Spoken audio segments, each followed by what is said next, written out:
perpekto para sa mga naghahanap ng bagong simula. Ngunit sa ilalim ng katahimikang ito, may madilim na lihim na bumabalot sa bawat sulok ng lugar. Dito lumipat ang pamilyang De Vera, si Ben, Mercy, at ang kanilang mga anak na sina Mark at Steven.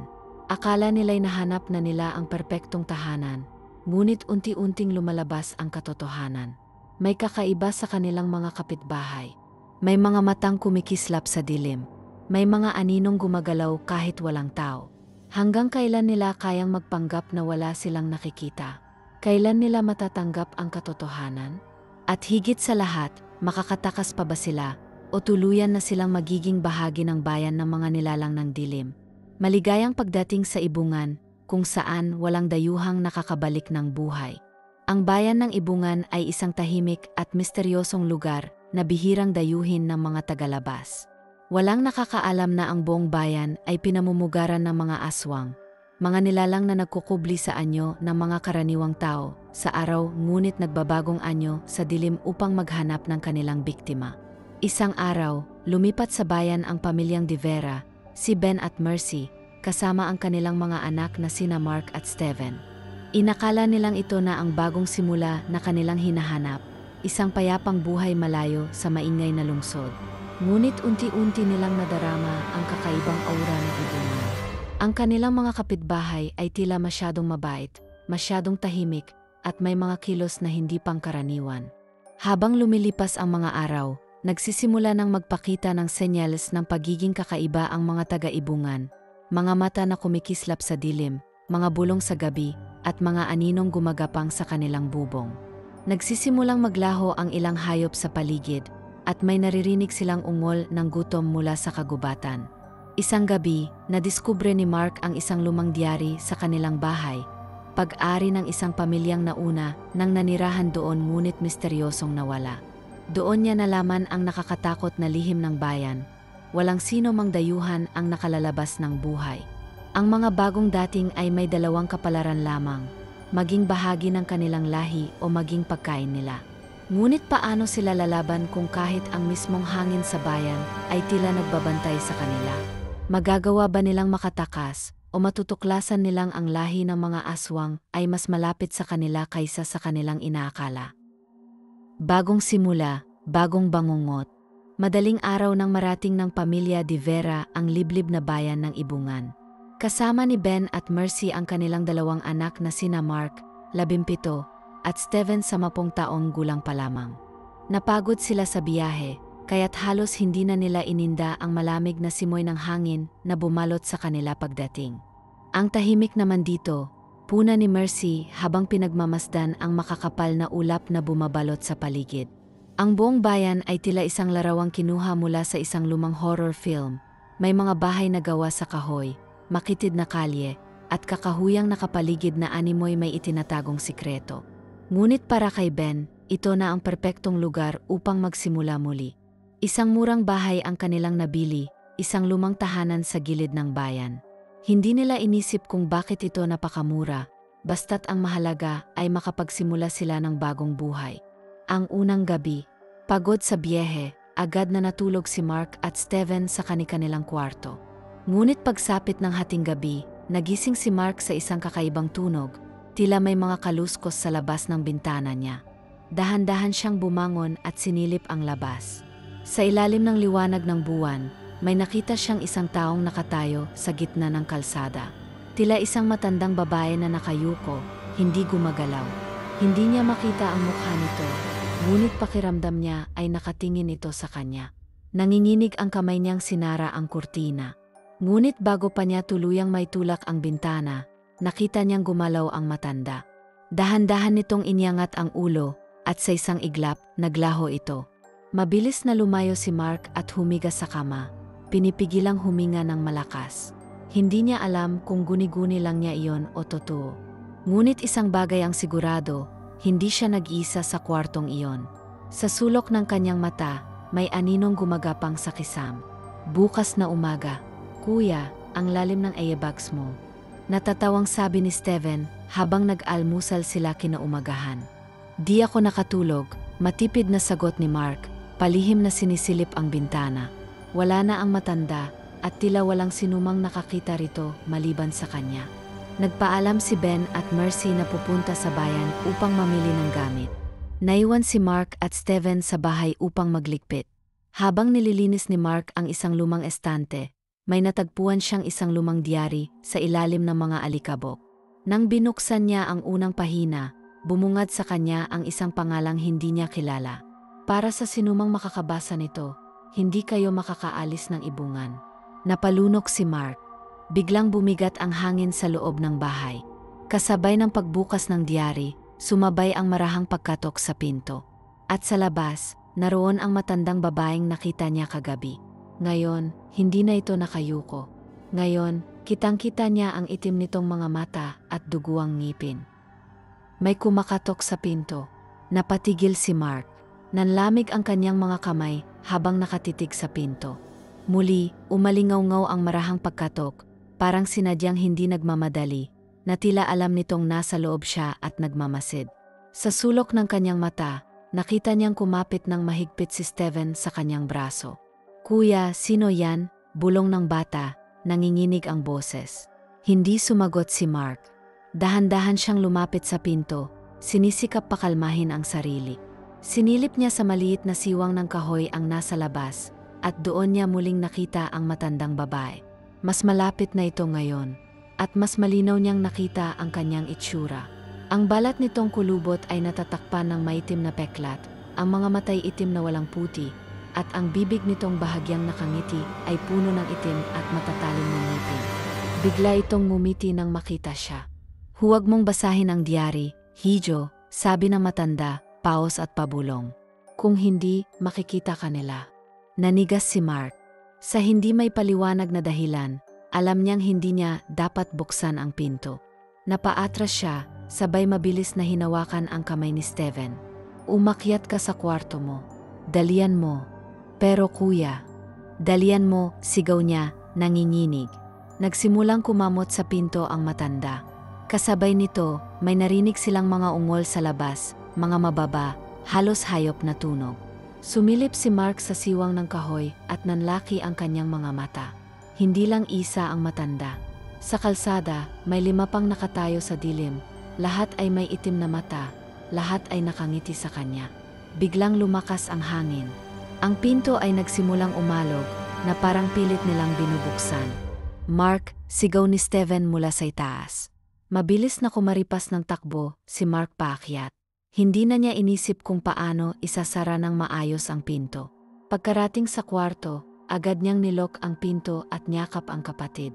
Sa labas, naririnig pa rin nila ang pagkaluskos at pagungol. Ngunit mas nakakatakot ang isang bagay, ang mga anino sa ilalim ng pinto.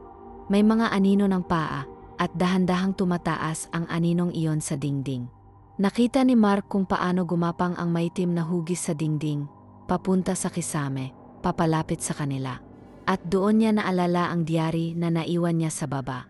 Ang babala ng matanda ay muling naglaro sa kanyang isipan. "Huwag mong basahin ang diary, kung hindi, makikita ka nila. Huwag mong basahin ang diary, kung hindi, makikita ka nila." Paulit-ulit na umulit ang babalang iyon sa isip ni Mark habang pinagmamasdan ang mga aninong gumagapang sa kisam. Nanginginig si Steven habang mahigpit na nakapikit. Pilit iniwasan ang madilim na hugis na tila umikot sa kanila. Biglang naglaho ang mga tunog mula sa labas. Tahimik. Nakakabingi ang katahimikan na para bang may nag-abang sa kanilang kilos. Huminga ng malalim si Mark at dahan-dahang binuksan ang bintana. Pilit niyang sinilip ang labas, wala na ang mga matandang babae. Ngunit ang paligid ay hindi na tulad kanina. Ang buong bayan ng Ibungan ay tila mas madilim kaysa dati. Ang mga poste ng ilaw ay wala ng sindi at ang hangin ay punong-puno ng amoy ng bulok na laman. Alam niyang hindi pa tapos ang bangungot na ito. Kinabukasan, nang makabalik sina Ben at Mercy, agad nilang napansin ang gulo sa bahay. "Anong nangyari rito?" tanong ni Ben, habang nakatingin sa kalat ng mga gamit sa ibaba ng hagdan. Hindi makasagot si Mark. Wala siyang ideya kung paano ipapaliwanag ang nakita nila. Pero isang bagay ang sigurado, hindi ito normal. Kahit nag-alangan, bumaba si Mark upang hanapin ang diary na naiwan niya. Napuno ng kaba ang kanyang dibdib nang makita itong nakatiwangwang sa sahig. Para bang may ibang humawak dito. Binuklat niya ang isang pahina at nagbasa. Kami ang unang pamilyang tumira rito. Inakala naming ligtas ang bayan na ito, pero hindi. Ang mga tao rito, hindi sila tao. Isang pamilya lamang kada 5 taon ang iniaalay nila upang mapanatiling lihim ang ibungan. At sa pagkakataong ito, kami ang susunod. Napasinghap si Mark. Huwag kang lalabas pagsapit ng 12:00. Huwag mong bubuksan ang pinto, kahit marinig mo silang tumatawag. At kung makita mo sila, tumakbo ka. Nalaglag ang diary mula sa kamay ni Mark. Sino ang sumulat nito? Tanong niya sa sarili. Ngunit bago pa niya ito mapag-isipan ng husto, biglang may malakas na katok sa pinto.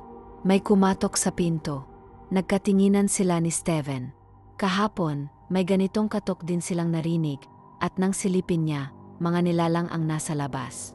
Muli siyang lumapit sa pinto, dahan-dahang sinilip ang siwang. Nakahinga siya ng maluwag. Si Mang Rodel lang pala, bulong niya. Si Mang Rodel ang isa sa kanilang kapitbahay, isang matandang lalaking masungit ngunit tila walang masamang intensyon. Palagi niya itong nakikitang naglalakad sa bayan, madalas may dalang basket ng gulay. Binuksan niya ang pinto. Magandang umaga po. Ngunit hindi ngumiti si Mang Rodel. Ang titig nito ay diretso sa kanya, matalim at malamig. Umalis na kayo dito, sabi nito sa mababang tinig. Napakunot ang noo ni Mark. Po. Muling tumingin si Mang Rodel sa paligid, bago bumulong. 12:00 na mamayang gabi, darating sila. Hindi ka naligtas, bata. Pagdating ng dilim. Pagsapit ng gabi, hindi mapakali si Mark. Ang babala ni Mang Rodel ay paulit-ulit na bumabalik sa kanyang isip. Ano ang mangyayari sa hating gabi? Bago matulog, nilok nilang maigi ang lahat ng pinto at bintana. Pero kahit anong gawin niya, hindi mawala ang pakiramdam na may nagbabantay sa kanila mula sa labas. 11:00 ng gabi, sumabog ang ilaw sa sala. Nagising sina Ben at Mercy sa tunog ng nabasag na bombilya. Agad silang bumaba upang tingnan kung anong nangyari. Nakahinto si Mark sa hagdan, nakikiramdam. Sa kabila ng kadiliman, naramdaman niyang may nakatayo sa labas ng bahay. At nang saktong mag-2:00, may kumakatok. Napalingon si Mark sa pinto. Muli, may kumakatok. Ngunit ngayong gabi, hindi lang isa ang nasa labas. Mula sa bintana, nasilayan niya ang kanilang bakuran. Puno ito ng mga nakatayong nilalang.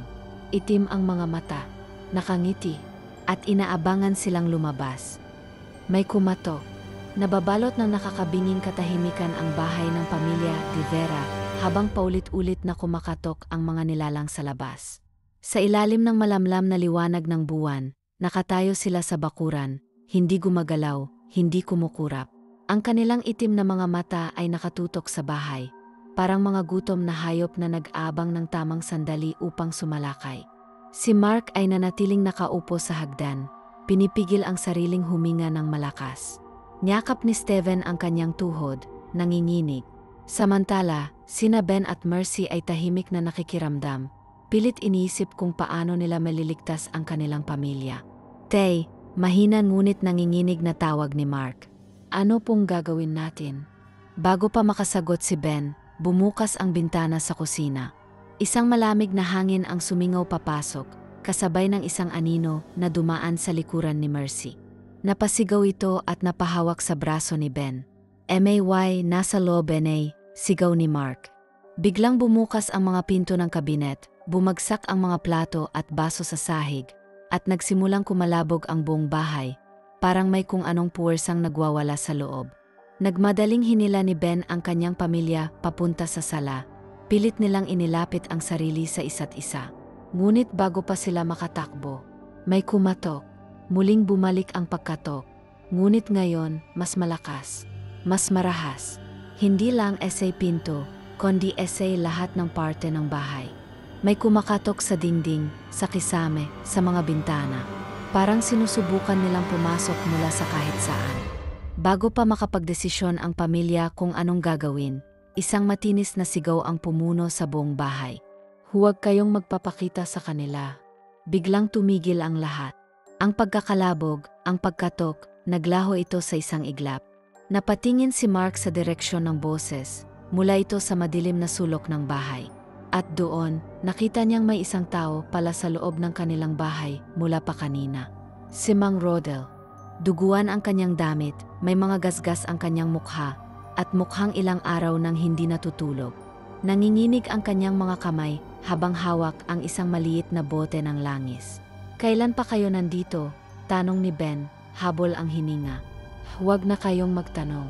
Kailangan nating magtago," mabilis na sagot ni Mang Rodel. "Nararamdaman nila kung nasaan tayo. At kapag nagpakita tayo, tapos na tayo." Sa parehong sandali, may isang matinis na ungol na nanggaling sa labas. Kasabay nito, biglang tumunog ang doorknob. May sumusubok ng buksan ang pinto. Hindi na kumatok. Sinusubukan na nilang pumasok.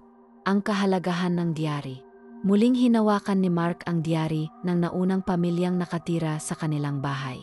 Alam niyang may mahalagang nakasulat doon, may sagot sa kung paano sila makakaligtas. Binuksan niya ang huling pahina. Kapag dumating ang hating gabi, hindi na sila mapipigilan. Ang tanging paraan upang mabuhay ay hanapin ang palatandaan ng mga unang itinakwil. May marka sa lupa, may apoy na hindi namamatay, doon ka lamang ligtas.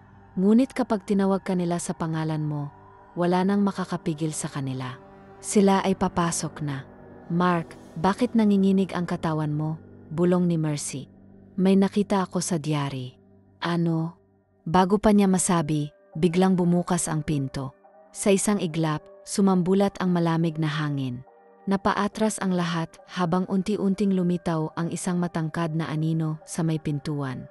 Dahan-dahan itong pumasok, walang ingay, walang pagmamadali. At nang lumapit ito sa liwanag, kitang-kita nila ang itim nitong balat, ang mahahabang kuko, at ang nakangiting bibig na puno ng matatalas na ngipin. "Mark." Tumigil ang mundo ni Mark. Tinawag siya nito sa pangalan niya. Napalunok siya. Sa diary, nakasulat, "Kapag tinawag ka nila sa pangalan mo, wala nang makakapigil sa kanila." Nagsimulang gumapang ang mga nilalang sa sahig, sa dingding, sa kisame. Hindi na sila makakatakas. Si Mark ay hindi na makagalaw, at ang nilalang ay papalapit na sa kanya. "Mark." Nanigas si Mark. Ang tinig ng nilalang ay malamig, mabagal, at para bang kumakalabit sa kanyang utak. Parang may kung anong puwersang humahatak sa kanya, papalapit dito. "Mark." Muling tawag nito. Kasabay ng boses, nagsimulang gumapang ang iba pang nilalang papasok sa bahay. Ang kanilang itim na mata ay kumikislap sa dilim, habang ang mga bibig nilang puno ng matatalas na ngipin ay nakangiti ng malapad. Halos wala ng espasyo sa kanilang mukha. Nanginig ang katawan ni Mark. Sa diary, malinaw ang nakasulat. "Kapag tinawag ka nila sa pangalan mo, wala nang makakapigil sa kanila." Paglabag sa batas ng dilim. Mabilis na hinawakan ni Mang Rodel ang braso ni Mark. "Huwag kang sasagot. Huwag mong tingnan ang mata nila." Napatayo si Ben at agad na kinalatkad si Mercy at Steven palayo. "Anong gagawin natin? Wala tayong matatakbuhan." Ngunit bago pa makasagot si Mang Rodel, biglang sumugod ang isang nilalang. Agad itong sinaksak ni Mang Rodel ng kutsilyo sa dibdib. Pero imbes na mamatay, unti-unti lang itong umatras at muling ngumiti. Napatigil si Mark. Hindi nasasaktan ang mga nilalang. "Takbo!" sigaw ni Mang Rodel. Agad na kumaripas ng takbo ang pamilya de Vera, ngunit kahit anong gawin nila, ang buong bahay ay puno ng mga aswang. Nagsimula nang bumukas ang mga pinto at bintana. Mula sa labas, parami na ng parami ang mga matang nakatitig sa kanila. Nagsimulang magdasal si Mercy habang hawak ng mahigpit si Steven. Nanginginig si Ben habang hinahanap ang anumang pwedeng gamitin laban sa mga halimaw. Ngunit walang armas ang makakapatay sa kanila. Hanggang sa napansin ni Mark ang isang kakaibang marka sa sahig. Sa gitna ng lumang kahoy na sahig, may isang bilog na ukit, tila isang lumang selyo o sagisag. Naalala ni Mark ang diary. Ang tanging paraan upang mabuhay ay hanapin ang palatandaan ng mga unang itinakwil. May marka sa lupa, may apoy na hindi namamatay, doon ka lamang ligtas. "Mang Rodel." "Ano to?" sigaw niya. Mabilis na lumapit si Mang Rodel. Nang makita niya ang marka, nanlaki ang kanyang mga mata. Diyan tayo tatayo." Hinila niya si Mark papasok sa loob ng bilog. Lahat kayo, pumasok. Nagmamadaling sumiksik ang pamilya sa loob ng selyo.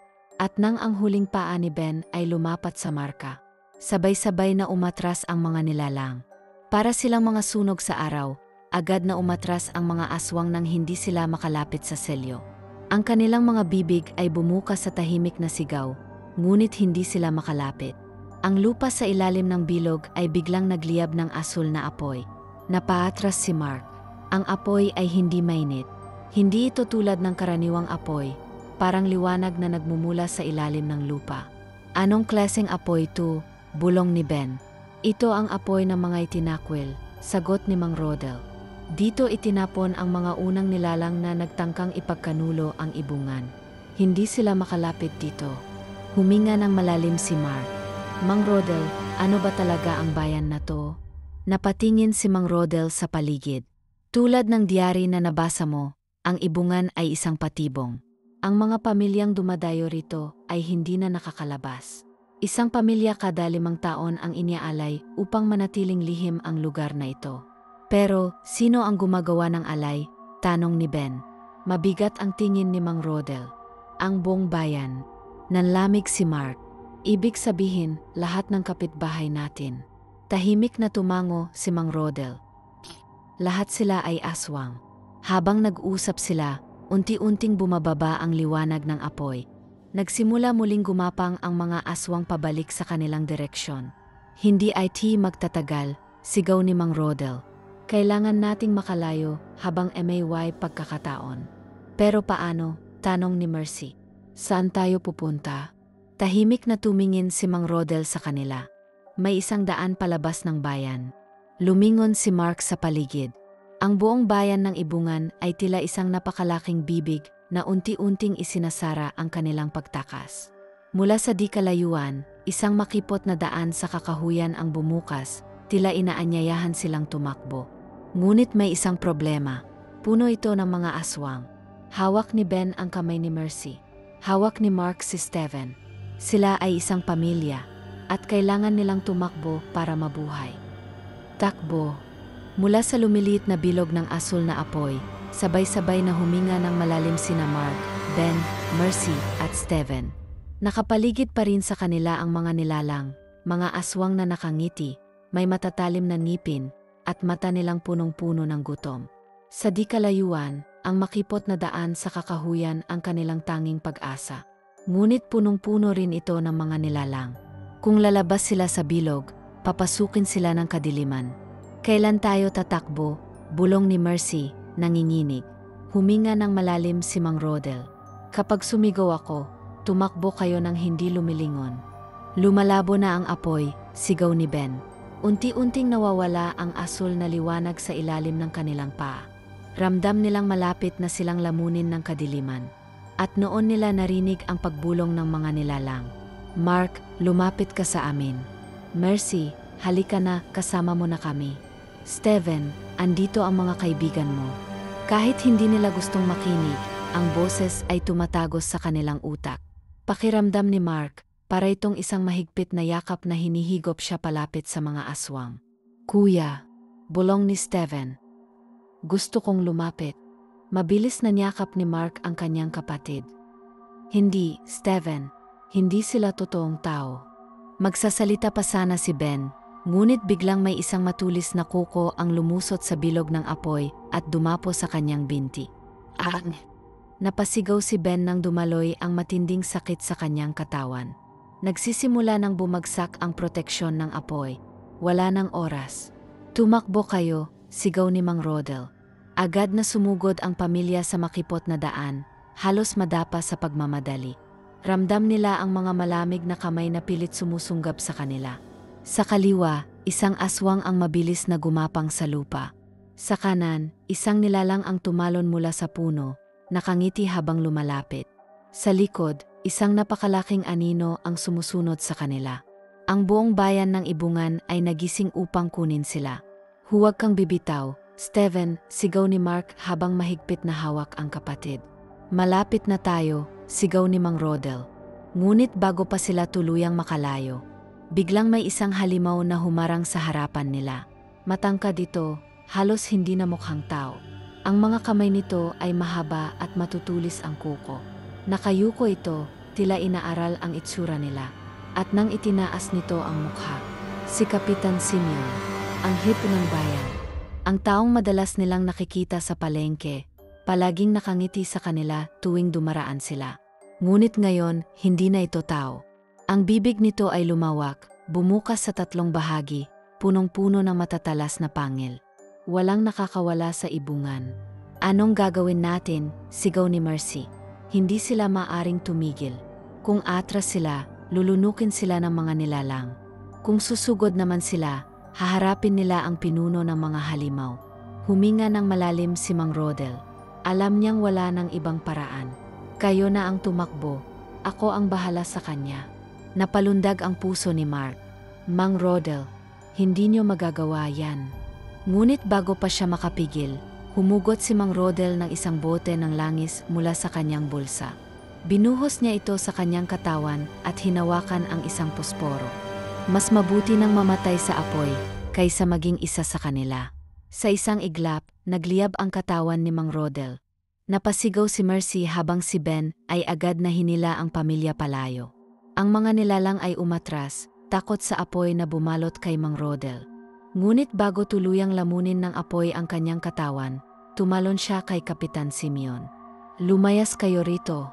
Sa pagkakataong iyon, hindi na nag-aksaya ng oras sina Mark at Ben. Agad nilang hinila sina Mercy at Steven patungo sa huling bahagi ng kakahuyan. Habang tumatakbo sila, nakita nilang bumagsak sa lupa ang nag-apoy na katawan ni Mang Rodel, kasama ang pinuno ng mga halimaw. Habang ang buong bayan ay umiyak ng galit, natunton nila ang dulo ng daan. Isang tulay.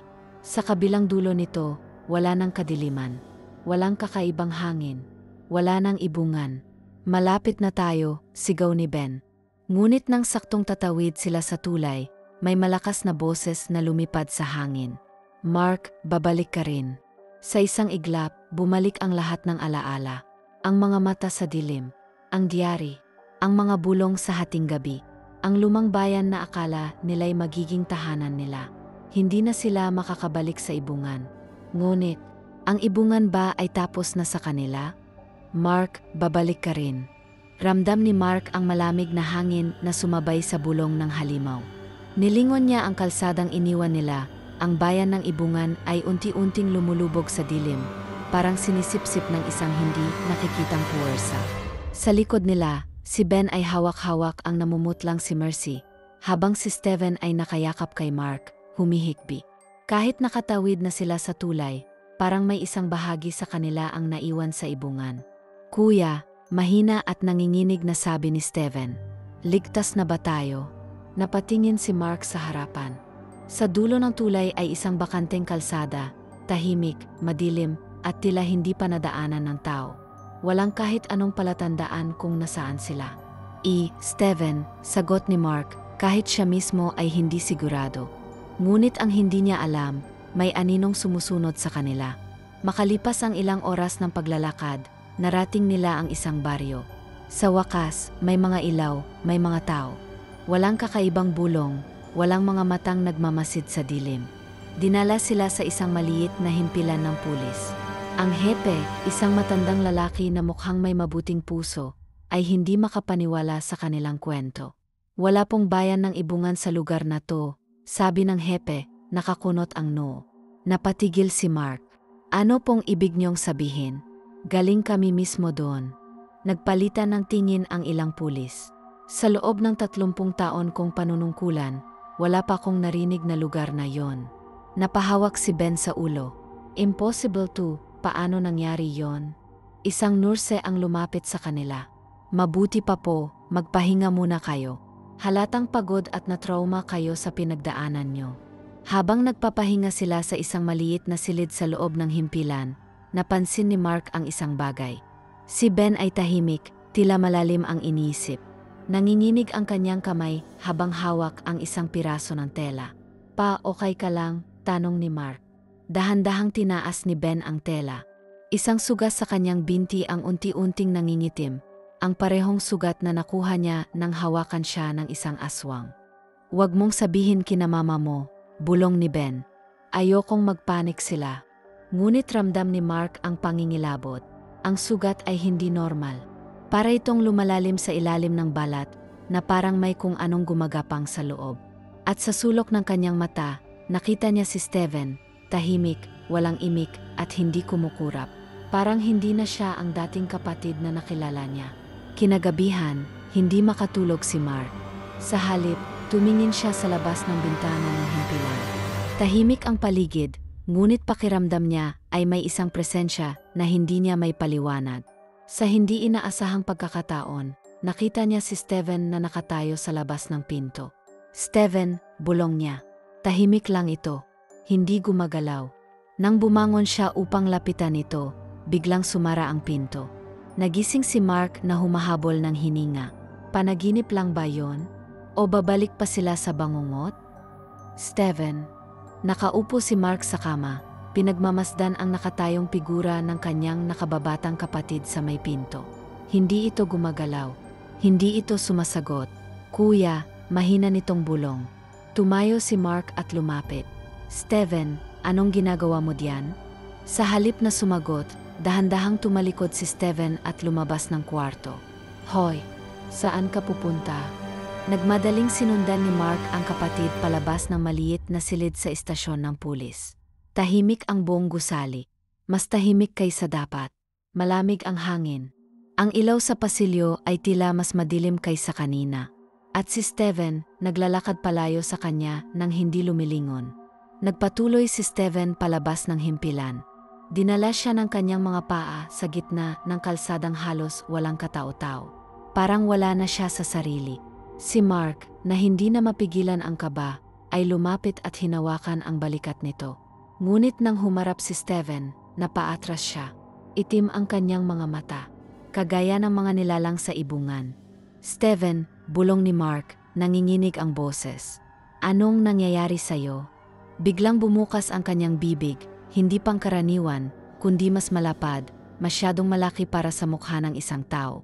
At mula rito, isang matinis na boses ang lumabas. Hindi ka makakatakas sa amin, Mark. Nasa dugo mo kami. Kasabay nito, naramdaman ni Mark ang matinding sakit sa kanyang ulo. Para bang may bumubulong sa kanya ng paulit-ulit. May mga aninong gumagalaw sa paligid, at isang malamig na kamay ang dahan-dahang lumalapit sa kanya mula sa dilim. Napaatras siya. Hindi ito totoo. Sumisigaw na siya, ngunit parang wala ng tunog ang kanyang boses. Hanggang sa, Mark, gumising ka. Napabalikwas si Mark mula sa kama, humihingal, pawis na pawis. Si Mercy ay nakayakap sa kanya, umiyak. Si Ben ay hawak-hawak pa rin ang sugatang binti nito, habang si Steven ay gising na gising, nakatingin sa kanya. Anong nangyari? Sigaw ni Ben. Hawak ni Mark ang kanyang ulo. Pakiramdam niya ay totoong nangyari ang lahat. Ang mga anino, ang tinig ng halimaw, ang mga mata ni Steven. Pero, panaginip lang ba yon? Napatingin siya sa kanyang mga palad. Nanginginig ito. Ramdam niya pa rin ang lamig ng hawak ng nilalang sa kanyang braso. At nang makita niya si Steven, parang hindi niya na alam kung siya pa talaga ang nakababatang kapatid niya. Pipa, ang binti mo, bulong ni Mark. Napatingin si Ben sa sugat niya. Mas lalo itong dumilim, parang kumakalat sa ilalim ng balat. Si Mercy ay agad na lumuhod sa tabi niya. Diyos ko, Ben, kailangan nating tumawag ng doktor. Ngunit bago pa nila magawa yon, biglang may bumagsak na pinto sa loob ng istasyon ng pulis. Blag, lahat sila napalingon. At mula sa madilim na sulok ng istasyon, may isang figura ang lumabas. Isang matandang babae. At nakita ni Mark ang kanyang itim na mga mata. Natagpuan ko na kayo. Napako sa kinatatayuan sina Mark, Mercy, Ben, at Steven habang nakatitig sa matandang babae na lumitaw mula sa madilim na sulok ng istasyon ng pulis. Hindi ito tao. Ang balat nito ay tuyot at kulubot, ang mga kuko ay matutulis at marurumi, at ang pinakamalaking kinikilabutan ni Mark, ang kanyang mga mata. Itim, walang puti, at para bang isang malalim na hukay na maaring sumipsip sa sinumang tumitig rito ng matagal. Hindi, bulong ni Mark, umatras palapit sa kanyang pamilya. Impossible to, nakalabas na kami. ngunit ngumisi lamang ang matanda. Walang lumalabas ng ibungan ng hindi nagbabayad. At sa isang iglap, sumugod ito sa kanila. Napasigaw si Mercy nang mabilis na lumundag ang matanda, patungo kay Mark. Ngunit bago pa ito makalapit, bang! Isang putok ng baril ang pumuno sa hangin. Bumagsak ang matanda sa sahig, nangingisay. Napalingon si Mark at nakita niyang ang hip ng pulis ang bumaril dito. Anong klaseng sumpa to? Bulong ng matanda habang hawak-hawak pa ang baril na nanginginig sa kanyang kamay. Ang pulis na hindi naniwala sa kanila noong una, ngayon ay kitang-kita na mismo ang impyerno. Ngunit kahit panasapol na ng bala, bumangon muli ang matanda. Hindi siya nasasaktan, bulong ni Ben, habang pilit na tinatakpan ang kanyang sugat. At sa isang iglap, lahat ng ilaw sa istasyon ng pulis ay sabay-sabay na namatay. Binalot ng matinding dilim ang paligid. Tanging ang mahihinang hiyaw ni Mercy at Steven ang naririnig ni Mark. "Mama, Steven, asan kayo?" Sigaw niya, pilit inaabot ang mga mahal niya sa buhay. Mula sa dilim, may narinig siyang kakaibang tunog, basag na pagtawa. "Nasa dugo mo kami, Mark." Para bang may malamig na daliring lumapat sa kanyang batok. Napalunok siya, ngunit bago pa siya makatakbo, may malamig na kamay ang biglang humawak sa kanyang braso. Nagpumiglas siya. "Bitawan mo ako." Ngunit nang lumingon siya, si Steven ang nakahawak sa kanya. At ang kapatid niya, muling nagbago ang mga mata. Itim. "Sino si Steven?" Dahan-dahang ngumiti si Steven. "Kuya, bakit ka natatakot?" "Steven," napaatras si Mark, hindi makapaniwala. "Anong nangyayari sa'yo?" Ngunit sa isang iglap, nagbago ang boses ng kanyang kapatid. "Hindi mo ako kapatid." At biglang sumugod si Steven sa kanya, mabilis na parang isang hayop. Wala nang oras si Mark. Alam niyang may isang bagay na sumapi sa kanyang kapatid, isang nilalang mula sa ibungan. Sa kabila ng dilim, narinig niya ang tinig ni Mercy. "Mark, Steven, anak ko." Narinig niya rin ang pulis na sumisigaw, binabaril ang matandang halimaw, ngunit walang epekto ito. At naramdaman niyang lumalakas ang kadiliman sa paligid. Napatitig siya kay Steven. May isang tanong na bumabalot sa isip niya. May natitira pa bang totoong Steven sa katawan ng kapatid niya?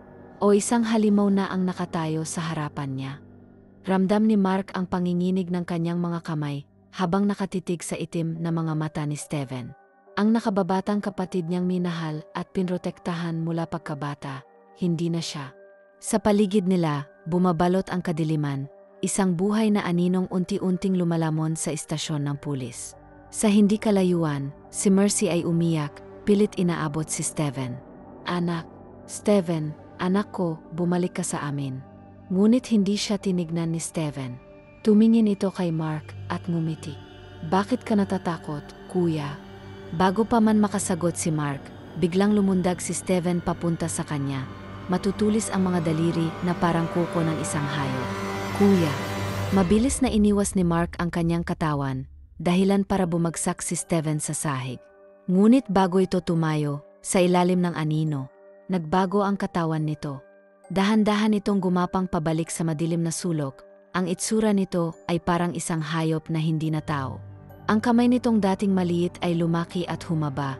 Ang likod nito ay tumuwid at may lumabas na matutulis na buto. At nang muli itong lumingon kay Mark, hindi na si Steven ang nasa harapan niya. Isang halimaw na. Hindi alam ni Mark kung paano niya haharapin ang katotohanan ito. Ang kapatid niya ay hindi na niya kapatid. Ngunit bago pa siya makagalaw, muling nagsalita ang halimaw. "Mark, hindi mo pa ba naiintindihan?" Sa isang iglap, lumabas mula sa dilim ang matandang babae na unang lumitaw sa istasyon. Nakangiti ito habang pinagmamasdan si Mark.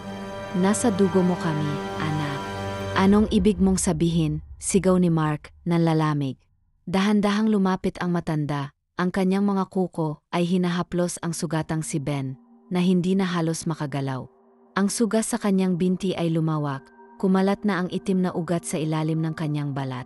"Ang dugo mo, Mark," bulong ng matanda. "Hindi ka iba sa amin." "Huwag kang makinig sa kanya," sigaw ni Mercy. Pilit hinahatak si Mark palayo. Ngunit nanigas ang kanyang katawan. Hindi siya makagalaw. May kung anong bumubulong sa isip niya, isang matandang alaala na bumabalik. Hindi siya nakarating sa ibungan ng aksidente. Ang pamilya niya may koneksyon sa bayan ng dilim. At si Steven, hindi na siya ang totoong Steven. Hindi siya nawawala. Siya ay bumalik. Ang dugo mo, Mark, hindi ka iba sa amin. Nanlalamig ang buong katawan ni Mark habang nakatitig sa matandang babae. Sa paligid niya, patuloy na bumabalot ang kadiliman. Unti-unting nilalamon ang bawat sulok ng istasyon ng pulis. Ang sugat ni Ben ay lalo pang lumalala, habang si Steven naman, hindi na siya ang dati niyang kapatid. At ngayon, isang nakakakilabot na katotohanan ang kanyang nalaman, may koneksyon siya sa ibungan. Hindi totoo yan, sigaw niya, nanginginig. Ngumiti lamang ang matanda. Totoo, anak. Sa dugo mo, sa lahi mo. Muling sumingit si Mercy, umiyak habang yakap-yakap si Ben. Hindi totoo yan. Normal na tao ang pamilya ko. Ngunit umiling ang matanda. Hindi ikaw, babae. Siya. Tumingin ito kay Mark, ang matalim na titig nito ay parang hinihigop ang kanyang isipan. Ang ama ni Mark, isa sa amin. Napatigil si Mark. Ano? Dahan-dahang lumapit ang matanda. Siya ay umalis sa amin matagal na. Pero ang dugong dumadaloy sa iyo, Mark, hindi mo ito may tatanggi. Biglang bumigat ang katawan ni Mark. Para bang may bumalot na kadena sa kanya. Hinihila siya pabalik sa isang madilim na nakaraan na hindi niya malala. Hindi, impossible ito. Hindi siya isang halimaw. Habang si Mark ay gulat sa kanyang narinig, gumalaw si Steven. Muli siyang lumapit sa dilim, ang kanyang katawan ay patuloy na nagbabago, mas mahaba, mas matulis ang mga buto sa likod, at mas lumalalim ang kanyang itim na mga mata. Ngunit isang bagay ang napansin ni Mark. Si Steven ay hindi lumalaban. Hindi ito sumisigaw. Hindi ito nagagalit. Para bang tanggap na niya ang kanyang pagiging halimaw. Parang iyon talaga ang dapat niyang maging anyo. Steven, bulong ni Mark. Kung nandiyan ka pa, lumaban ka. Pero ngumiti lamang ang kanyang nakababatang kapatid. Matagal na akong wala, kuya. At sa isang iglap, nawala ang natitirang anyo ng pagiging tao ni Steven. Napasandal si Mark sa peder, nanginginig. Ano ang gagawin niya? Ang kapatid niya, hindi na siya ang dati. Ang sugat ng kanyang ama, unti-unting nilalamon ng kadiliman. At siya mismo, may dugong aswang sa kanyang katawan. Paano siya lalaban kung isang bahagi niya mismo ang bahagi ng ibungan? Lumapit ang matanda, iniunat ang kanyang kamay kay Mark. Anak, huwag ka nang lumaban. Bumalik ka sa amin. Dapat kasama mo kami. Nagkatinginan sina Mercy at Ben kay Mark. Hindi siya isa sa inyo, sigaw ni Mercy. Pilit na hinaharang ang anak. Ngunit ngumisi lang ang matanda. Kapag gising na ang dugo niya, wala na kayong magagawa. At noon naramdaman ni Mark ang isang bagay sa kanyang loob. Isang mainit, ngunit malamig na pulso. Para bang gumigising ang isang bagay sa loob ng kanyang katawan. Hindi siya sigurado kung ano yon, pero alam niyang hindi ito dapat magising. Kahit nasa gulat, si Ben ay pilit na bumangon. Kahit kumakalat na ang itim sa kanyang balat, mahigpit pa rin niyang hinawakan ang kamay ni Mercy. Anak, bulong niya kay Mark. Hindi mahalaga kung ano ang dugo mo. Mahalaga kung sino kang pipiliing maging. Nagkatinginan sila ni Mark. At noon siya nagdesisyon, hindi siya kasama ng mga halimaw. Mabilis niyang hinila ang kanyang ina at ama. Tatay, ma, tatakbo tayo. Ngunit sa sandaling iyon, isang malakas na sigaw ang pumuno sa buong lugar. Mark, hindi ka makakalayo. Halos mabingi si Mark sa matinis na sigaw ng matandang babae. Ramdam niyang gumapang ang malamig na hangin sa kanyang batok, at ang buong paligid ay tila nagdilim palalo. Kasabay nito, naramdaman niya ang bigat sa kanyang dibdib. Parang may isang bagay sa loob niya ang pilit gumigising. Isang bagay na hindi niya kayang ipaliwanag. Isang bagay na hindi dapat magising. Sa harapan niya, unti-unting nagbago si Steven. Ang kanyang katawan ay hindi na mukhang tao. Mahaba ang kanyang mga daliri, ang kanyang likod ay punong-puno ng matutulis na buto, at ang kanyang bibig, nagmumura sa dami ng matatalas na pangil. Wala na ang kanyang inosenteng mukha. Isa na siyang ganap na nilalang ng ibungan. Kuya, tumango ito, bago nagpakawala ng isang matinis na alulong. Sa isang iglap, Gumalaw ang kadiliman sa paligid nila. Mula sa mga anino, lumitaw ang mas marami pang nilalang, mga itim na mata, mahahaba ang kuko, at nakangiti na parang gutom na gutom. Sila ay handang lumamon. Sila ay narito upang kunin si Mark. Habang nagaganap ang lahat ng ito, pilit pa ring lumalaban si Ben. Hawak niya ang kanyang binti, pilit pinipigilan ang itim na ugat na kumakalat sa kanyang katawan. Nanginginig ang kanyang kamay, habang ramdam niyang unti-unti na siyang nagbabago. Napansin ito ni Mercy. Ben, anak ng Diyos, lumaban ka. Napahawak si Ben sa ulo niya, habang pilit nilalabanan ang sakit. Ngunit nang tiningnan niya ang kanyang mga palad, hindi na ito normal. Ang kanyang balat ay nagsisimula ng matuklap. Sa ilalim nito, isang maitim na laman ang lumilitaw, parang ang tunay niyang anyo ay lumalabas na. Pilit siyang tumingin kay Mark. Anak, umalis na kayo, bago pa mahuli ang lahat. Ngunit bago pa sila makagalaw, sumugod ang mga halimaw. Mabilis na hinila ni Mark si Mercy palayo, ngunit biglang may matulis na kuko ang lumapit sa mukha niya. Bago pa siya masugatan, may isang hindi nakikitang puwersa ang pumigil sa aswang. Napaatras ang halimaw, waring takot sa isang bagay. Pati si Steven, na handa ng umateke, ay biglang huminto. Nagkatinginan ang mga halimaw. At sa isang iglap, sabay-sabay silang lumuhod. Ang tunay na lahi ay nagising na, bulong ng matanda, nakangiti habang nakatitig kay Mark. Si Mark, na hingal at hindi maintindihan ang nangyayari, ay napatingin sa kanyang mga kamay. At doon niya nakita, ang kanyang mga ugat naging itim. Ang kanyang mga daliri, unti-unting humahaba. At ang kanyang paningin lumulabo, nagdidilim. Sino si Mark? Nanlaki ang mata ni Mercy. Hindi, anak. Bumagsak si Mark sa lupa, hawak-hawak ang kanyang dibdib. Para bang may pumutok na apoy sa loob niya. Para bang ang dugo niya mismo ay sumisigaw. At bago pa siya mahimatay, narinig niya ang huling bulong ng matanda. Mark, anak ng pinakamalakas sa aming lahi, bumalik ka sa amin. At bumalot ang kumpletong kadiliman. Dugo, mainit, mabigat. Bumibigat ang dibdib ni Mark habang nararamdaman niyang may gumigising sa loob niya. Para bang isang bahagi ng kanyang sarili ang pilit pumipiglas mula sa kadiliman. Hindi niya maintindihan. Bakit biglang lumuhod ang mga halimaw sa harapan niya? Bakit siya tinatawag nilang tagapagmana? At ang mas nakakatakot, bakit hindi niya kayang lumaban? Dahan-dahang iminulat ni Mark ang kanyang mga mata. Nagbago ang paningin niya. Mas malinaw, mas matalim. Kitang-kita niya ang mga ugat sa katawan ng bawat halimaw sa paligid. Parang alam niya kung paano sila gumalaw, kung paano sila umatek. At ang mas kinikilabutan siya, pakiramdam niya, kaya niyang utusan ang mga ito. Ang tunay na tagapagmana ng ibungan, bulong ng matandang babae, nakangiti. Ang anak ng una naming hari. Hari, bulong ni Mark, nanginginig. Nagpatuloy ang matanda. Hindi mo ba alam? Ang dugo ng pinuno ng ibungan ay dumadaloy sa iyo. Sa likuran niya, si Ben ay pilit pa ring lumalaban sa itim na sumpang lumalamon sa kanyang katawan. Kahit nanginginig at namumutla, napalakas ang kanyang tinig. Huwag kang makinig kanila, Mark. Napatingin si Mark sa kanyang ama. Pa. Ngunit bago pa siya makalapit, muling nagsalita ang matanda. Wala nang babalikan, Mark. Ang ama mong yan, hindi siya ang tunay mong ama. Nag-freeze si Mark.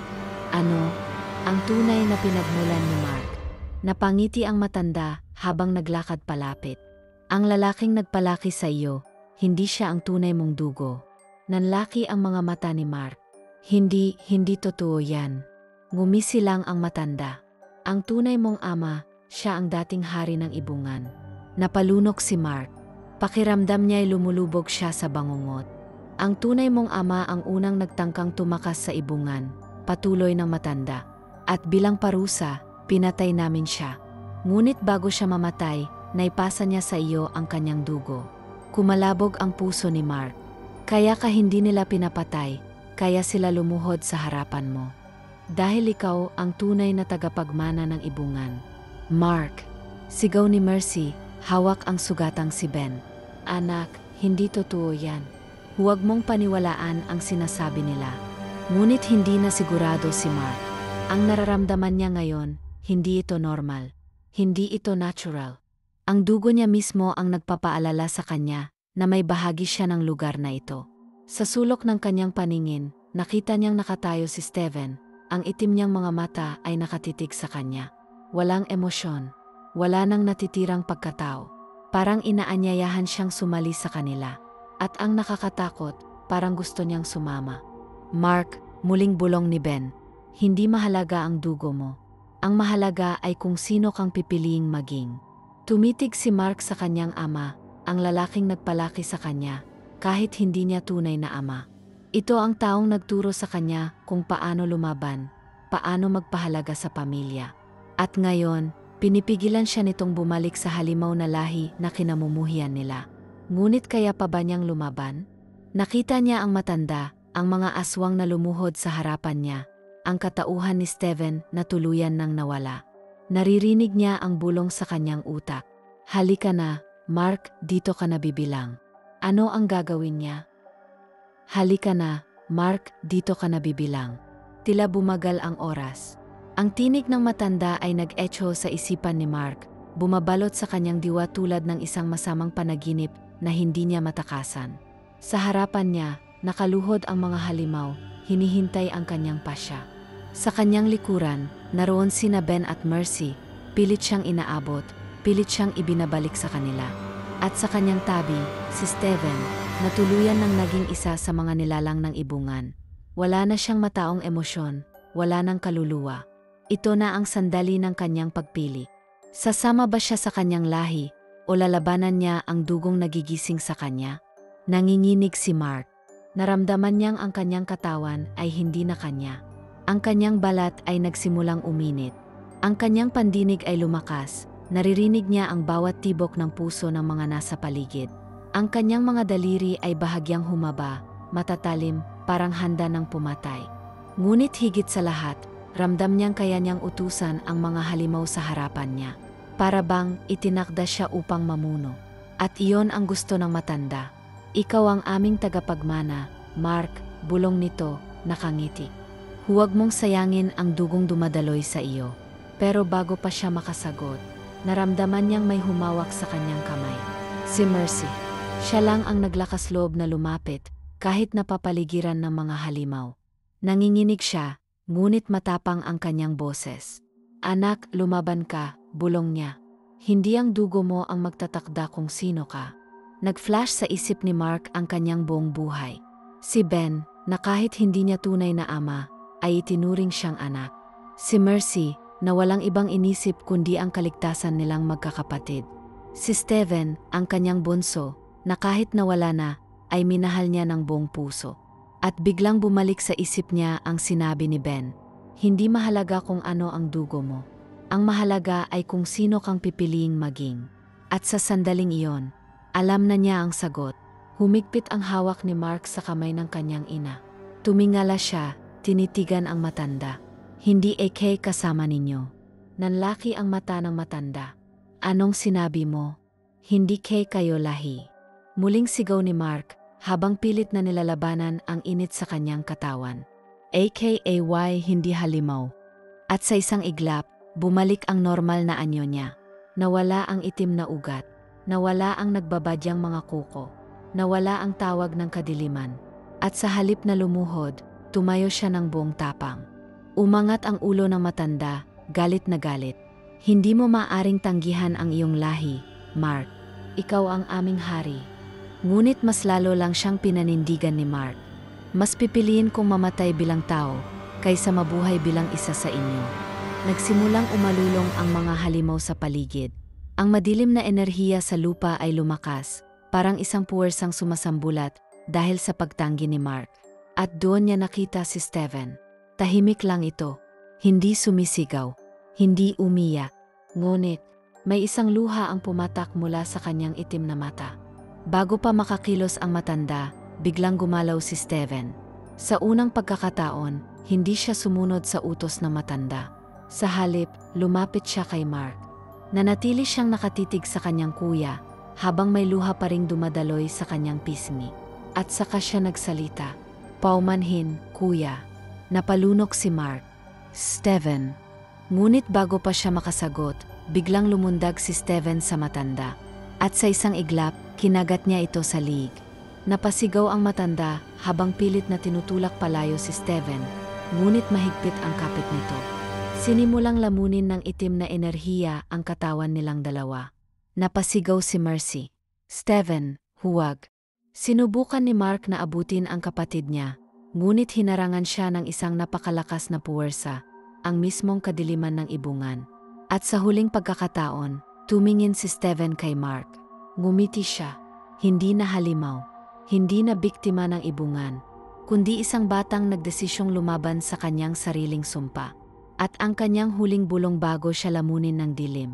Paumanhin, kuya, hindi ko na kayang bumalik. At sa isang iglap, naglaho si Steven, kasama ang matanda. Kasabay ng pagkawala ng matanda at ni Steven, nagsimulang yumanig ang buong paligid. Ang kadiliman na bumalot sa istasyon ay dahan-dahang natunaw. Ang mga aswang na lumuhod kay Mark ay nagsimulang magliyab, parang sila mismo ay binubura sa mundong ito. At bago pa maganap ang tuluyang pagbagsak ng sumpa, hinila ni Mark sina Ben at Mercy palabas. Habang tumatakbo sila, naramdaman nilang unti-unting nawawala ang presensya ng ibungan. Ang lahat ng halimaw ay naglaho na. Makalipas ang ilang oras, nagising si Mark sa isang ospital. Agad niyang hinanap sina Ben at Mercy. Nakita niya ang kanyang ina na mahimbing na natutulog sa isang tabi, habang si Ben naman ay ginagamot ang kanyang sugat, hindi na ito nangingitim. Ligtas na sila, pero nawala si Steven. At kahit alam niyang ginawa nito ang tama, masakit pa rin na hindi niya ito nailigtas. Napalunok si Mark habang lumingon sa bintana. Tila tahimik na ang lahat. Wala nang ibungan, wala nang halimaw. Ngunit sa dulo ng kanyang paningin, may isang aninong nakatayo sa labas. Tahimik, at parang nakatingin sa kanya. Tahimik ang gabi. Sa loob ng ospital, nakaupo si Mark sa gilid ng bintana, nakatitig sa malawak na tanawin ng kadiliman sa labas. Tahimik ang paligid, walang anumang senyales ng panganib. Ngunit hindi siya mapakali. Sa kanyang isipan, paulit-ulit niyang nakikita ang huling sandali ni Steven. Paumanhin, kuya, hindi ko na kayang bumalik. At pagkatapos, naglaho ito sa dilim. Napabuntong hininga si Mark. Kailangan niyang tanggapin ang katotohanan. Wala na si Steven. Isinakripisyo nito ang sarili upang matapos ang sumpa ng ibungan. Ngunit, bakit may anino sa labas ng ospital? Nanlaki ang kanyang mata nang makita ang isang figura na nakatayo sa ilalim ng poste ng ilaw. Maliit ang katawan, payat. At kahit madilim ang paligid, alam ni Mark kung sino yon. Si Steven. Napabalikwas si Mark sa kinaupuan niya, pilit kinusot ang kanyang mga mata. Hindi. Impossible to. Patay na si Steven. Nakita niyang nilamon ito ng kadiliman. Pero bakit? Bakit ito nakatayo sa labas, nakatitig sa kanya? Dahan-dahang lumapit si Mark sa bintana, pilit inaaninag ang mukha ng figura. Ngunit bago pa niya ito matitigan ng husto, biglang nawala ito. Kinabukasan, habang nagpapahinga sina Ben at Mercy, napagpasyahan ni Mark na lumabas saglit upang magpahangin. Kailangan niyang mapanatag ang kanyang isip. Naglakad siya sa labas ng ospital, tinitingnan ang paligid. Walang sinuman ang nakakita sa nakita niya kagabi. Wala na si Steven, mahina niyang bulong sa sarili. Pero habang binabanggit niya ang pangalang iyon, may malamig na hangin na dumaan sa kanyang batok. At kasabay nito, may narinig siyang isang pamilyar na boses. Kuya, napahinto si Mark. Dahan-dahan siyang lumingon. At sa gilid ng kalsada, sa ilalim ng isang puno, naroon si Steven. Nakaupo, tahimik, at nakatitig sa kanya. Nanigas ang buong katawan ni Mark. Hindi siya makagalaw. Hindi siya makapagsalita. Paano? Paano ito nangyari? Si Steven ba ito? Buhay pa siya? O, isa na lang siyang multo nung nakaraan? Kuya. Tila bumagal ang mundo ni Mark habang nakatitig sa figura ni Steven na nakaupo sa ilalim ng puno sa gilid ng kalsada. Tahimik itong nakatingin sa kanya, walang emosyon, walang paggalaw. Si Steven ba talaga ito? O isang bagay na ginaya ang anyo niya? Napalunok si Mark. Dahan-dahan siyang lumapit, pilit hinahaplos ang kanyang utak para makahanap ng lohikal na paliwanag. Paano siya nakabalik? Mula sa pagkakaupo, tumayo si Steven. Mabagal, walang kahit anong ingay. At nang matapat siya sa liwanag ng poste, nakita ni Mark ang kanyang mga mata. Wala na itong itim. Hindi na siya mukhang halimaw. Ngunit, hindi rin siya mukhang tao. Steven, mahinang tanong ni Mark, nanginginig. Ngunit hindi sumagot ang kanyang nakababatang kapatid. Sa halip, yumuko ito. Parang may gustong sabihin, pero hindi niya magawa. Dahan-dahang lumapit si Mark. Steven, ikaw ba talaga yan? Pagkasabi niya nito, nanginig ang katawan ni Steven. Para bang ang mismong tanong na iyon ay nagdulot ng matinding sakit sa kanya. At sa isang iglap, napaluhod ito sa lupa. Steven, sigaw ni Mark, agad na yumuko upang hawakan ito. At sa unang pagkakataon mula nang magpakita siya, tumulo ang luha ni Steven. Hindi ako sigurado, kuya, mahinang bulong ni Steven, ang boses niya'y basag.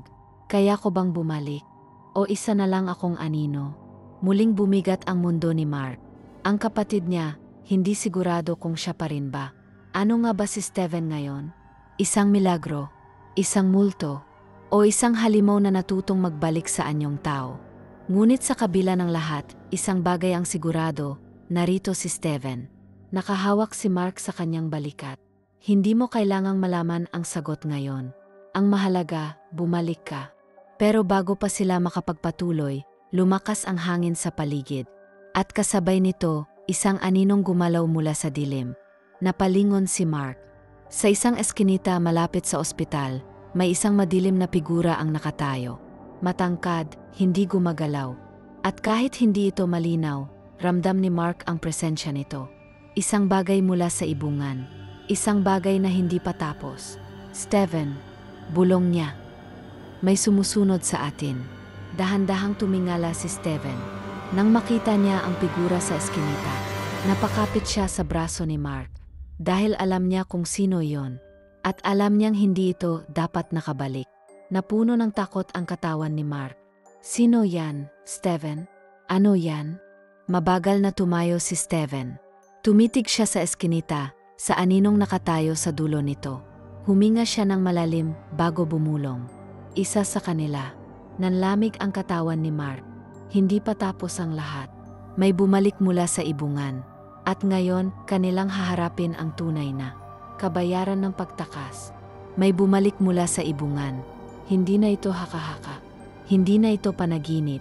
May aninong nakatayo sa eskinita, nakamasid sa kanila. At nang sabihin ni Steven ang kanyang babala, isa sa kanila.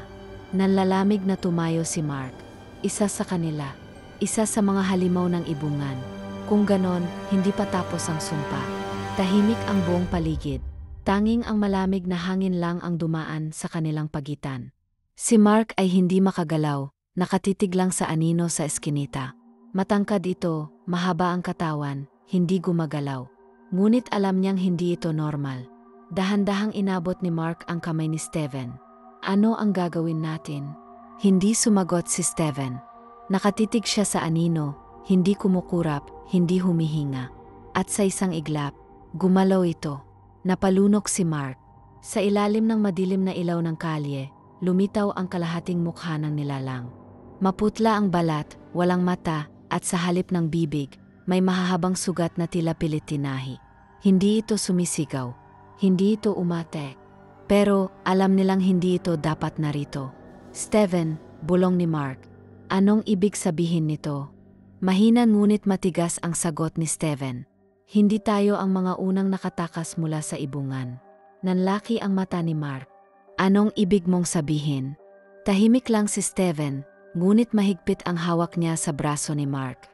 May mga nauna na sa atin, kuya. Nagpatuloy si Steven, nanginginig ang boses. Bago pa tayo, may mga tumakas na. Pero hindi natin sila nakita dahil hindi sila nagtagumpay. Napatingin si Mark sa anino sa eskinita. Isa ba ito sa mga tinutukoy ni Steven? Isa ba itong taong tumakas mula sa ibungan, pero hindi na muling naging tao? Biglang humakbang ang nilalang palapit sa kanila. Mabagal, tahimik. Ngunit sa bawat hakbang nito, parang gumigising ang nakatagong takot sa loob ni Mark. Naramdaman niyang hindi ito isang simpleng halimaw. Ito ay isang babala. Isang paalala na walang tunay na nakakatakas sa ibungan. At bago pa sila makatakbo, may narinig silang isang bulong. Hindi kayo makakalayo. Bumalik sa isip ni Mark ang diary na natagpuan niya noon sa lumang bahay nila sa ibungan. Walang sinuman ang nakakalabas ng buhay.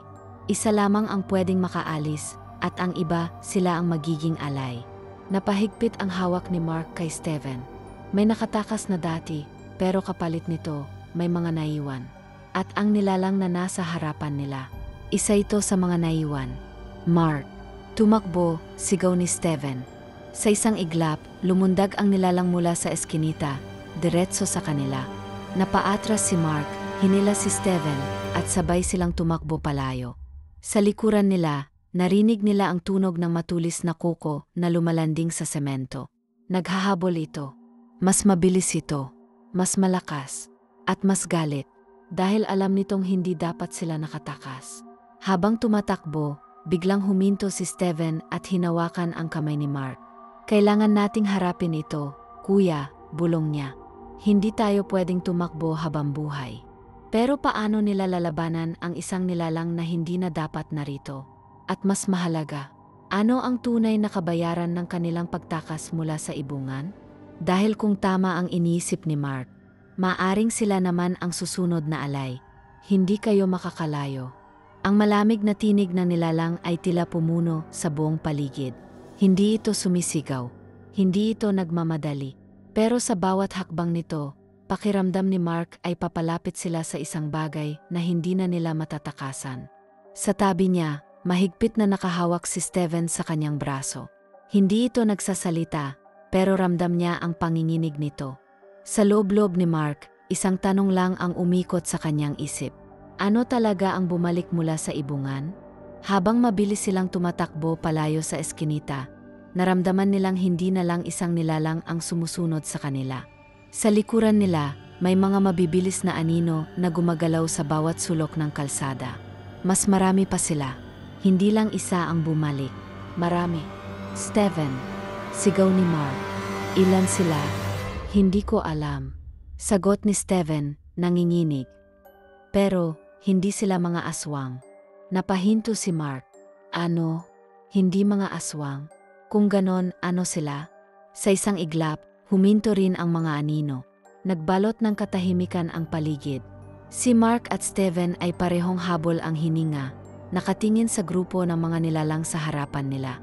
At doon nila napansin, hindi lang basta halimaw ang mga ito. May iba-ibang anyo sila. May mga mukhang tao, ngunit patay na ang kanilang balat.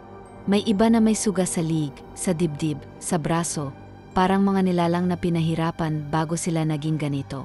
At lahat sila ay may isang bagay na parpareho. Sugat na may itim na marka, ang parehong marka ng mga isinakripisyo sa ibungan. Nanlamig ang buong katawan ni Mark. Hindi sila mga halimaw. Sila ang mga alay na nawala sa ibungan, at ngayon, bumalik sila upang kunin ang dapat ay sa kanila. Bumukas ang bibig ng isang nilalang, isang babaeng walang matang naiwan sa mukha. Bakit sila ang hindi naging alay? At sino ang nagdesisyon kung sino ang dapat manatili at sino ang dapat mamatay? Humakbang palapit ang isang nilalang, ang sugat sa dibdib nito ay malalim, parang binuksan ito ng buhay pa siya. Hindi pa tapos ang sumpa, anito. Nanlaki ang mata ni Mark. Ano ang ibig mong sabihin? Dahan-dahang tumingin ang nilalang kay Steven. Para makalaya kayo, kailangan niyong pumalit. Nanigas si Mark. Ano? Muling nagsalita ang nilalang. May nawala sa amin. May dapat pumalit. Napatingin si Mark kay Steven. At noon niya naintindihan. Ang kanilang pagtakas ay hindi libre. May kapalit ito. At ngayon, ang ibungan ay bumalik para kunin ang kanilang kabayaran. Mark, bulong ni Steven, nanginginig. Anong gagawin natin? Hindi alam ni Mark kung paano sasagot. Hindi sila dapat nandito. Hindi sila dapat kasama sa bangungot na ito. Pero wala na silang ibang pagpipilian. May bumalik mula sa ibungan. At ang tanong, kanino nila ito kukunin kapalit? Para makalaya kayo, kailangan niyong pumalit. Nag-freeze si Mark. Ang sinabi ng nilalang ay tumama sa kanya ng parang malamig na kutsilyo sa dibdib. Isang buhay kapalit ng kanilang pagtakas. Sa tabi niya, Si Steven ay nanginginig, pilit pinipigilan ang sariling humakbang paatras. Alam nila kung sino ang tinutukoy ng mga nilalang. Siya. Dahil siya ang hindi dapat nakabalik. Siya ang dapat naging alay. At ngayon, gusto nilang kunin siya muli. Sa harapan nila, unti-unting lumapit ang mga dating alay ng ibungan. Mga taong hindi na dapat narito. Mga nilalang na naiwan sa lugar na dapat ay kanilang libingan. Sila ang hindi nakatakas. Sila ang ginamit na sakripisyo upang mapanatili ang lihim ng ibungan. At ngayon, sila ay bumalik upang kunin ang dapat na sa kanila. Isang buhay kapalit ng kanilang pagkawala. Kuya, bulong ni Steven, nanginginig. Ayokong bumalik. Lumingon si Mark sa kapatid. Hindi niya alam ang gagawin. Kung ibibigay niya si Steven, tuluyan nang matatapos ang sumpa. Wala nang hahabol sa kanila. Mabubuhay silang normal. Pero paano niya yon magagawa? Si Steven ay kapatid niya. At isang bises na niya itong nawala. Hindi niya kayang mawala itong muli. Ngunit paano kung wala na silang ibang pagpipilian? Paano kung walang ibang paraan kundi ang may isang bumalik sa ibungan?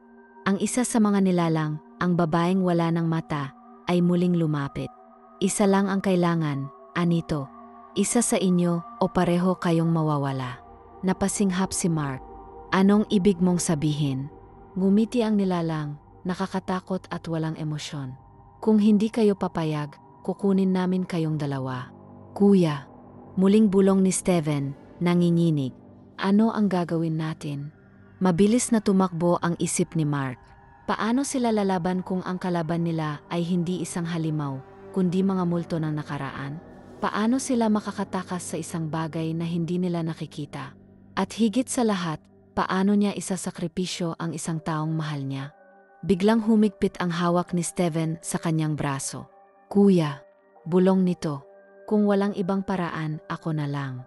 Hindi, sigaw ni Mark, agad siyang tumayo sa harapan ni Steven. Hindi kita ibibigay sa kanila. Ngunit tumawa lang ang mga nilalang. Wala na silang magagawa. Kailangan may isang bumalik. Biglang lumakas ang hangin. Ang paligid ay binalot ng malamig na enerhiya at sa isang iglap, muling gumalaw ang mga nilalang, palapit sa kanila. Mark, sigaw ni Steven. Takbo, sagot niya. Hinila ang kapatid. Pero kahit anong takbo nila, walang katapusan ang dilim sa paligid. Parang nasa loob muli sila ng ibungan. At doon nila napagtanto, hindi nila ito matatakasan. Napatingin si Mark kay Steven. At sa sandaling iyon, alam na niya ang sagot. Kung kailangan ng ibungan ng isang buhay, siya ang magbibigay nito.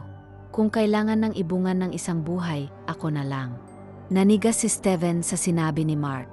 Kuya, hindi. Pero mahigpit ang hawak ni Mark sa kanyang braso. Alam na niya ang sagot. Alam na niyang hindi niya kayang ibigay si Steven sa kanila.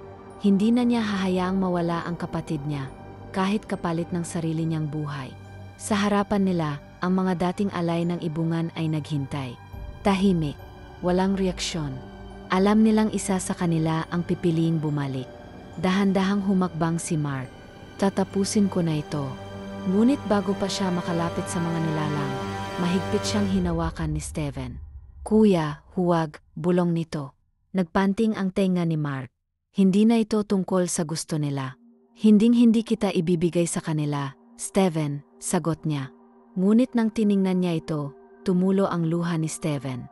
Kuya, paano kung hindi ikaw ang dapat bumalik? Napatigil si Mark. Ano ang ibig sabihin nito? Biglang lumapit ang isang nilalang. Isang lalaki, matangkad, may malalim na sugat sa dibdib na parang pinilas ang laman. Nagsalita ito sa isang malamig na tinig. Isa lang ang kailangan naming bumalik. Ngunit hindi mo alam kung sino ka talaga, Mark. Ngunit hindi mo alam kung sino ka talaga, Mark. Napalunok si Mark. Anong ibig mong sabihin? Ngumiti ang nilalang. Hindi ka dapat nakalabas. Dahil ang dugo mo ay sa amin. Nalaglag ang puso ni Mark. Hindi siya makagalaw. Siya ang dapat naging alay. Pero paano? Akala niya, si Steven ang dapat kunin ng ibungan.